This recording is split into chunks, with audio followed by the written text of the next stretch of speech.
Hello student, पिछले class में हम लोग पढ़ रहे थे कोलाइड का शुद्धिकरण कि कोलाइड का प्रिपरेशन, कोलाइड को बनाया कैसे जाता है। अब हम लोग देखेंगे कि कोलाइड का शुद्धिकरण, प्यूरिफिकेशन ऑफ कोलाइड, कोलाइड को शुद्ध कैसे किया जाता है। तो कहता है कि कोलाइड में कुछ अशुद्धि होती है जो एक निश्चित सीमा तक अशुद्धि को क्या किया जाता है, हटा दिया जाता है। यह प्रक्रिया कोलाइडी का शुद्धिकरण कहलाएगा। कोलाइडी विलयनों का शुद्धिकरण क्या होगा कि कोलाइड में जो अशुद्धि उपस्थिति है उसको एक निश्चित सीमा तक कुछ हटा दिया जाता है, वही क्या कहलाता है, कोलाइडी विलयनों का शुद्धिकरण। तो हम लोग इसमें लिख सकते हैं कि अशुद्धियों को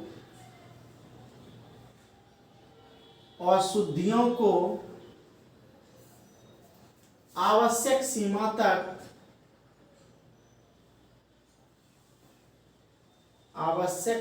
तक हटाने की विधि अशुद्धियों को आवश्यक सीमा तक हटाने की विधि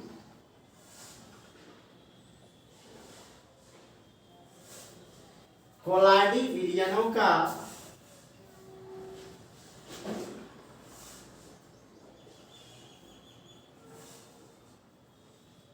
शुद्धिकरण कहलाता है।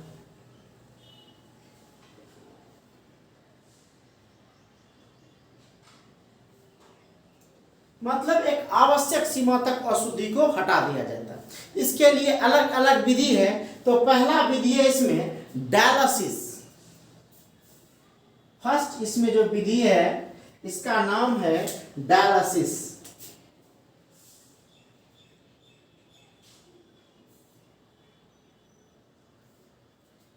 डायलिसिस इसका हिंदी होता है अपोहन।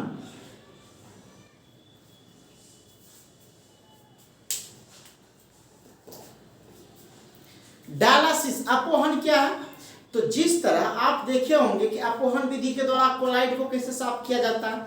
जिस प्रकार आलू में, अगर आलू का जहां खेती होता है तो आलू में मिट्टी बहुत ज्यादा रहता है, या आप गजरे का खेती करते हुए देखेंगे, उस गजरे की खेती में क्या होता है कि गजरे में जब जमीन से खोद के निकाला जाता है तो उसके अंदर मिट्टी भरा होता है। तो उसको एक टोकरी में लेकर के, और एक पानी रहता है, पानी अगर बहता हुआ, जैसे नाला में, नाला मतलब कहने का कि जो पानी बहता हुआ स्रोत है, तो उस पानी में क्या किया जाता है कि आलू या फिर जो वही गाजर है उसको टोकरी में लेकर के ऐसे ऐसे ऐसे ऐसे किया जाता है ना।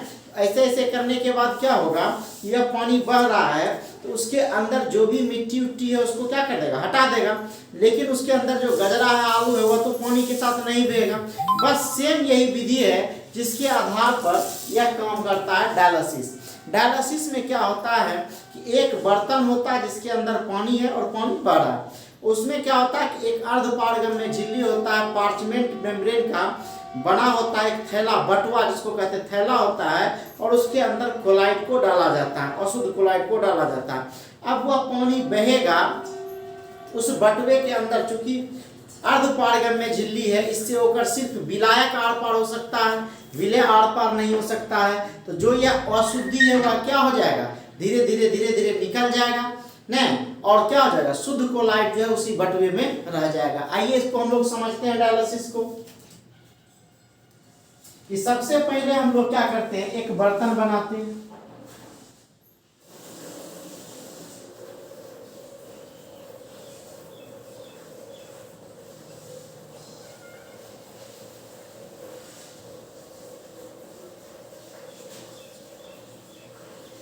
यह बर्तन है, इसके अंदर जो मेरा भरा हुआ है वह क्या है, पानी।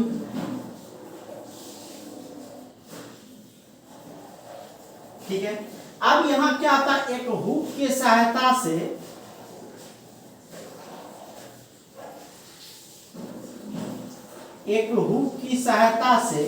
एक बटुआ लटका होता है।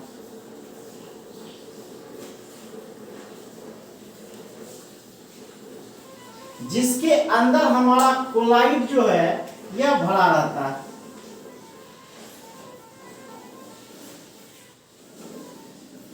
यह कोलाइड है। और यह जो है यह बना होता है, यह जो थैला है या बटवा जो है यह जो बना होता है यह सेमी परमेबल मेम्ब्रेन।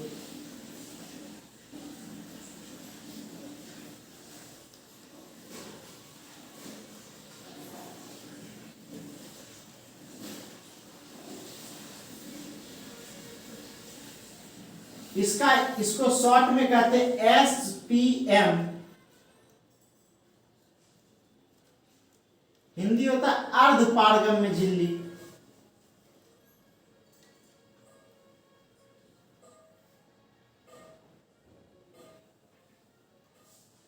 हम लोग पहले भी पढ़े हैं सॉल्यूशन, मतलब जान रहे हैं सॉल्यूशन चैप्टर में अर्ध पारगम्य झिल्ली, जिससे होकर सिर्फ विलायक आर पार हो सकता है, विलय आर पार नहीं हो सकता।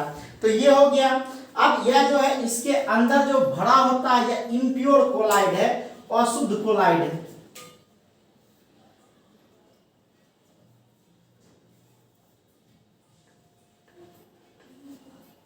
अशुद्ध कोलाइड,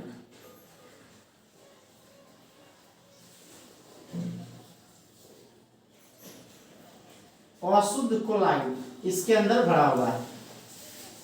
अब ध्यान दीजिए यह इसके अंदर पानी है, बटवा थोड़ा और बड़ा बना लीजिए।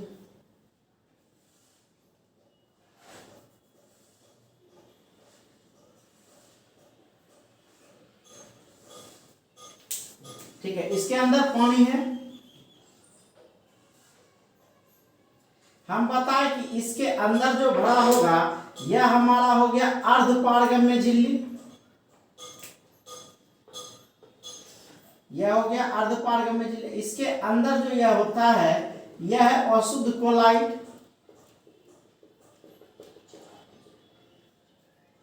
तो यही है, इस अशुद्ध कोलाइड में इधर से पानी जाएगा या इधर से पानी जाएगा और इधर से पानी बाहर आ जाएगा, किधरों से कर सकते हैं। तो यह जैसे ही यह क्या होगा, यह पानी दे रहे हैं तो धोड़ा धोड़ा इस अर्ध पारगम्य झिल्ली से यह इसके अंदर जो गंदगी है वह धीरे धीरे नीचे आते जाएगा, बाहर होते जाएगा, यह पानी बहते रहेगा।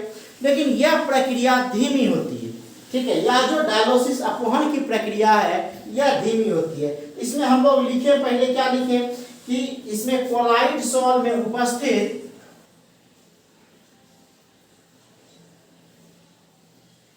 कोलाइड सॉल में उपस्थित अशुद्धियों को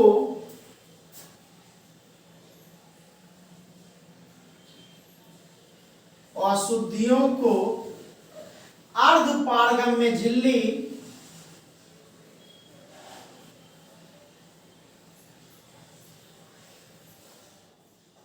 अर्ध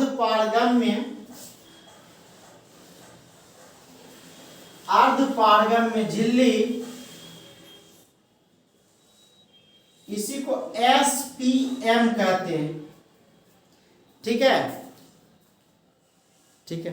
तो कहता है कि कोलाइड सॉल में उपस्थित अशुद्धियों को अर्ध पारगम्य झिल्ली की सहायता से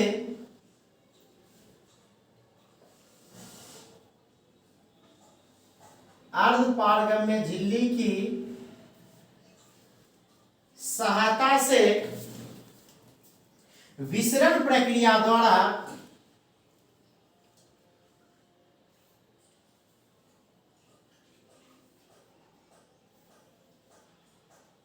बाहर निकालने की विधि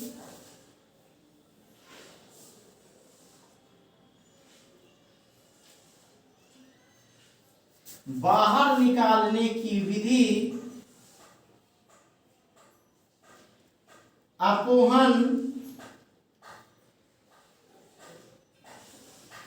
कहलाती है। मतलब कोलाइडी सॉल में उपस्थित अशुद्धि, इसके अंदर जो है यह कोलाइडी सॉल है, इसको अर्ध पारगम्य झिल्ली, यह जो मेम्ब्रेन है जिसके अंदर यह बटवा के अंदर भरा हुआ है, यह अर्ध पारगम्य झिल्ली है की सहायता से विसरण प्रक्रिया द्वारा क्या कहता है, बाहर निकालने की विधि क्या कहलाता है, अपवहन कहलाता है। अब इस विधि में क्या होता है, इसका क्रिया विधि देखते हैं। तो कहता है कि इस विधि में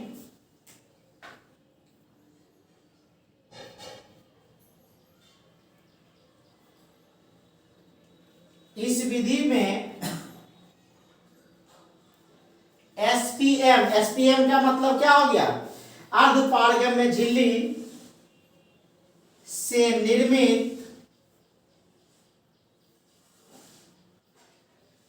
बैग में, बैग मतलब होता है थैला, मतलब यह जो देख रहे हैं यही क्या है आपका थैला। तो कहता है इस विधि में अर्धपारगम्य झिल्ली से निर्मित बैग में क्या किया जाता है, अशुद्ध कोलाइड सॉल्ट को डाला जाता है। तो क्या लिखेंगे, इस विधि में एसपीएम से निर्मित बैग में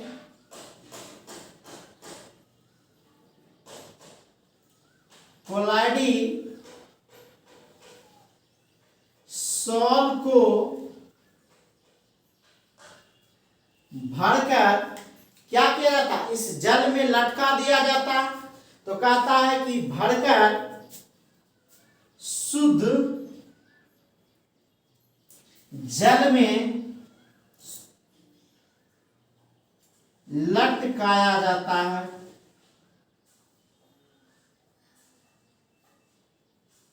शुद्ध जल में लटकाया जाता है।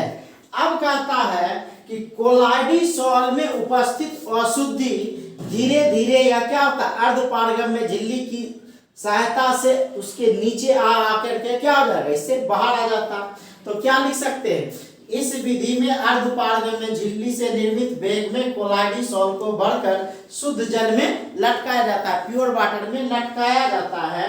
उसके बाद क्या होगा, अब कहता है कि कोलाइडी सॉल में उपस्थित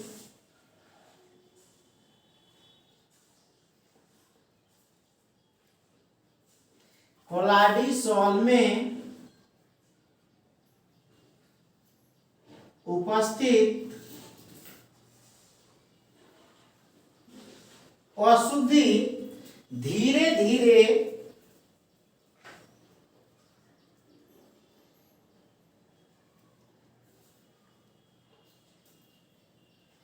झिल्ली से होकर धीरे धीरे इस झिल्ली से होकर कहां आ जाता है, शुद्ध जल में आ जाते हैं। धीरे धीरे उपस्थित अशुद्धि धीरे धीरे झिल्ली से होकर शुद्ध जल में आ जाते हैं। अब जैसे इसके अंदर उपस्थित अशुद्धि इस जल में आ गया, तो अब जो प्योर कोलाइड बचा वही बचा नहीं। तो कहता है और शुद्ध कोलाइडिसॉल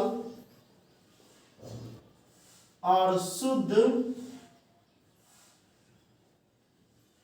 कोलाइड कहां आ जाता है, शुद्ध कोलाइडिसॉल बैग में रह जाते हैं। और क्या बताए कि यह जो प्रक्रिया होता है बड़ा धीरे धीरे होता है। तो हम लोग लिख सकते हैं कि यह प्रक्रिया धीरे धीरे होती है। यह प्रक्रिया धीरे धीरे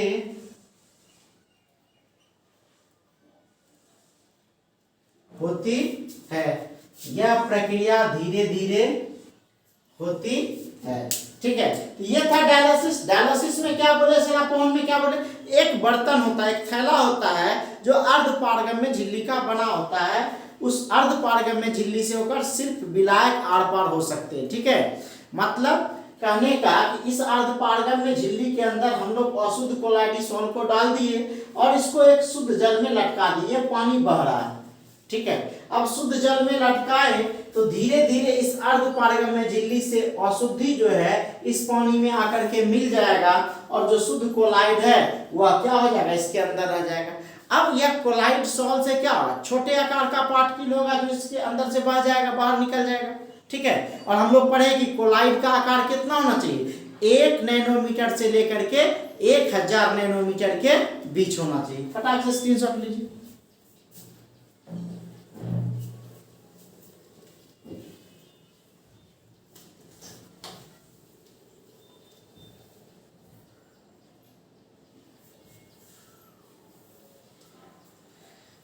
हो गया सर। अब हम लोग देखेंगे कि कि यह प्रक्रिया जो है अपोहन की प्रक्रिया धीरे धीरे होती है। अब इस प्रक्रिया को तीव्र करने के लिए, ठीक है, इलेक्ट्रोडायलिसिस का उपयोग किया जाता है। अब इस इलेक्ट्रोडायलिसिस में क्या होता है, इस इलेक्ट्रोडायलिसिस में धातु का 2 इलेक्ट्रोड डाल दिया जाता है और इधर से क्या किया जाता है, धारा को प्रवाहित कर दिया जाता है। समझिए कि क्या किया जाता है कि यह डायलिसिस का प्रक्रिया हो रहा है, इसमें धातु का 2 इलेक्ट्रोड डाल करके इधर से करंट इसमें क्या किया जाता है, प्रवाहित किया जाता है। और जैसे करंट इसमें प्रवाहित किया जाता है, इससे क्या हो जाएगा कि यह जो प्रक्रिया है अपोहन की प्रक्रिया तीव्र हो जाती है। जैसे हमारे शरीर के अंदर किडनी है, इसका काम क्या है, प्यूरिफाई करने का, शुद्ध करने का काम है। वही काम डायलिसिस का होता है। यहाँ प्यूरिफाई करने के लिए आप नाम सुने होंगे डायलिसिस का, कि ज़्यादातर मेडिकल सेक्टर में इसका यूज होता है। अशुद्ध ब्लड को शुद्ध किया जाता है, ठीक है, वो अपोहन की मदद से। तो इसमें इलेक्ट्रोडायलिसिस हम लोग क्या है ये देखेंगे।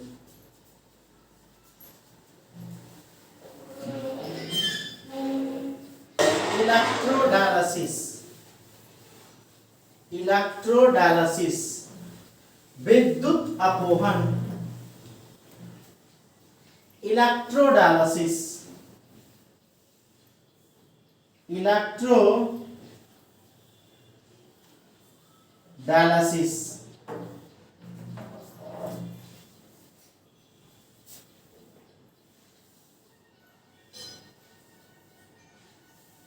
इलेक्ट्रोडायलिसिस हिंदी हुआ सर विद्युत अपोहन। और विद्युत अपोहन में क्या है, बस कुछ नहीं, वो सारे प्रक्रिया को तीव्र करने के लिए जो विधि अपनाई जाती है वही आपका इलेक्ट्रोडायलिसिस कहलाता है। तो सीधे कहिए अपोहन, अपोहन प्रक्रिया को, अपोहन प्रक्रिया को तीव्र करने के लिए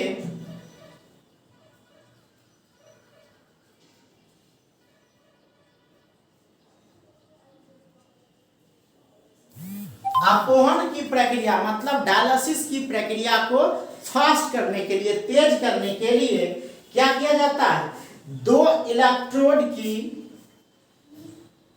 2 इलेक्ट्रोड की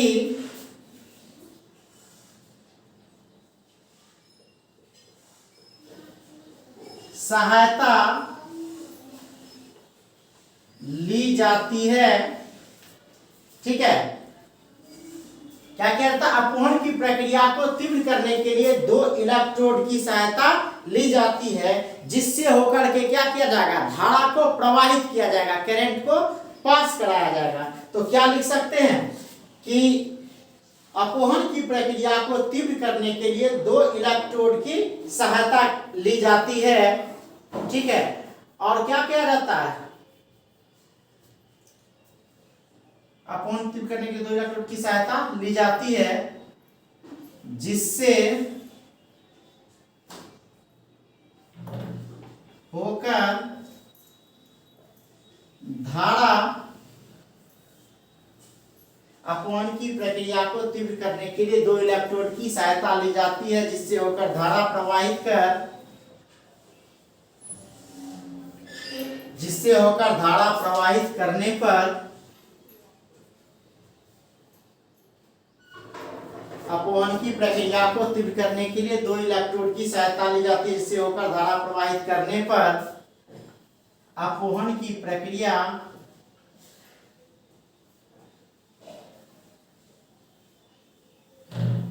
तीव्र हो जाती है।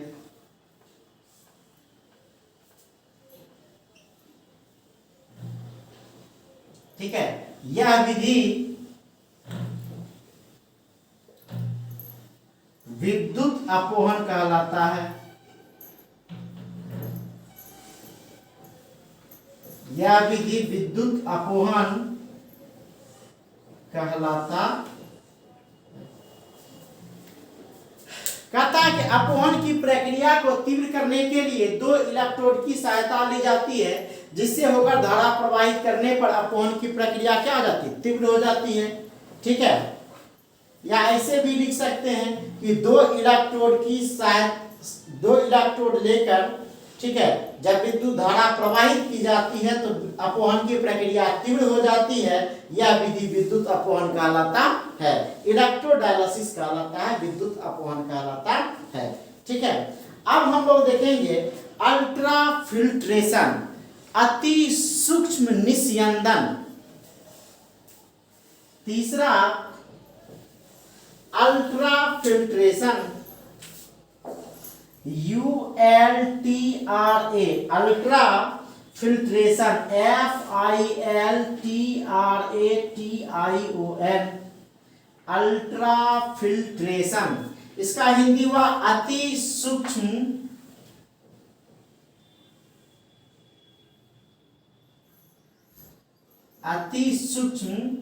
निस्पंदन।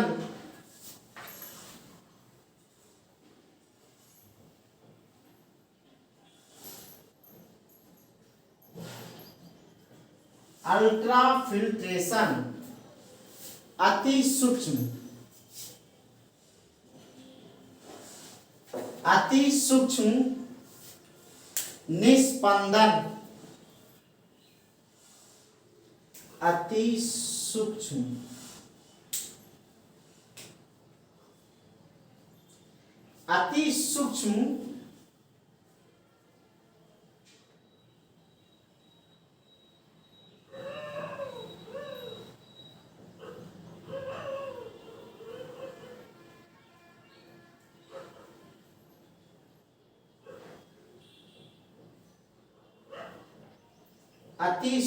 निस्पंदन, अति सूक्ष्म ultra filtration.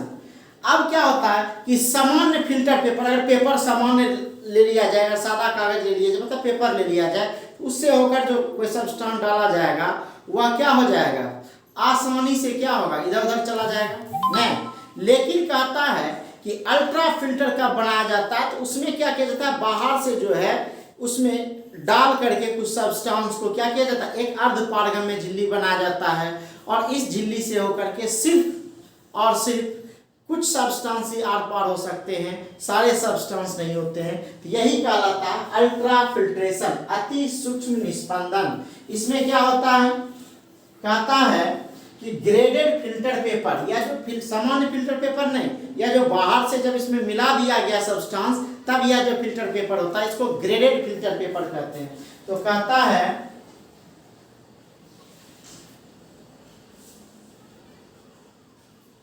Graded filter paper द्वारा अशुद्ध कोलाइड सॉल को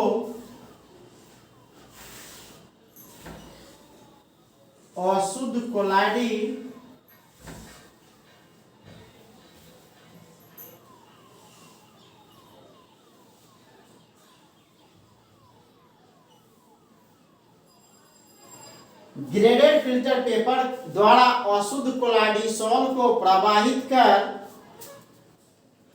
विद्युत अपघट्य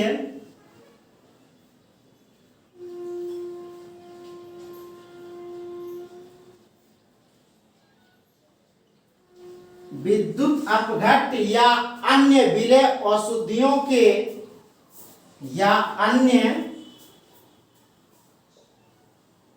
विलय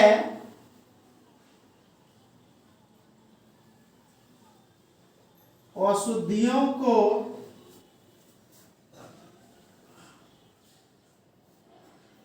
क्या कहता है, ग्रेडेड फिल्टर पेपर द्वारा अशुद्ध कोलाइडसॉल को प्रवाहित कर विद्युत अपघट्य या अन्य विलय अशुद्धियों को हटाने की प्रक्रिया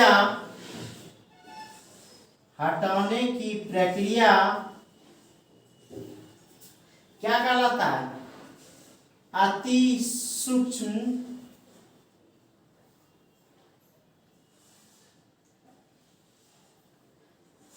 निस्पंदन कहलाता है, अति सूक्ष्म निस्पंदन कहलाता है। ठीक है, अब कहा जाता है, अब क्या होगा, आप समोसा ले लीजिए किसी पेपर पर, तो तो समोसा जब पेपर पर लेते हैं या लिट्टी लेते हैं पेपर पर, तो लिट्टी में तेल होता है, समोसा में तेल होता है। तो इस पेपर पर जैसे डालिएगा तो वह पेपर क्या करेगा, उसको एब्जॉर्ब करेगा, अवशोषित करेगा। लेकिन अगर आप उस पर डाल दीजिए, या छोला भटूरा खाते, भटूरा को क्या कीजिए, पेपर पर केवल रख दीजिए, तो पेपर में क्या होगा, तेल आ जाएगा। इसका मतलब भटूरे के तेल को वह क्या किया, खींच लिया, या समोसा या लिट्टी के क्या किया, तेल को खींच लिया। अगर आप उसमें दाब को बढ़ा दीजिए, या उससे जो है खींचने वाला कोई चूसक लगा दीजिए, तो क्या हो जाएगा, उसके अंदर का तेल ज़्यादा खिंचाएगा। तो कहता है यहाँ कि दाब बढ़ाकर या चूसक का प्रयोग कर अति सूक्ष्म निस्पंदन की प्रक्रिया को क्या किया जा सकता है, फास्ट किया जा सकता है, तीव्र किया जा सकता है। तो हम लोग लिख सकते हैं, ऐसे फिल्टर पेपर के माध्यम से, ऐसे फिल्टर पेपर में, ऐसे फिल्टर पेपर में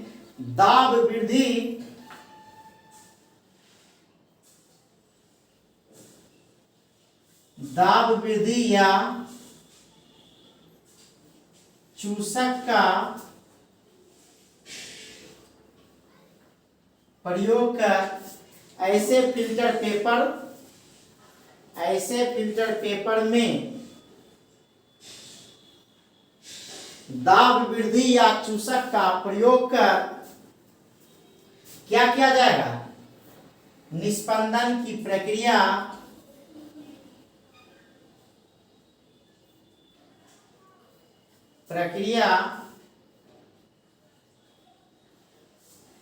तीव्र किया जा सकता है।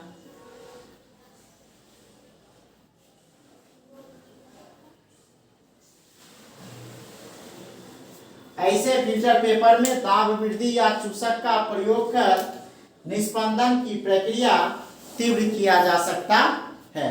फटाक से स्क्रीनशॉट लीजिए।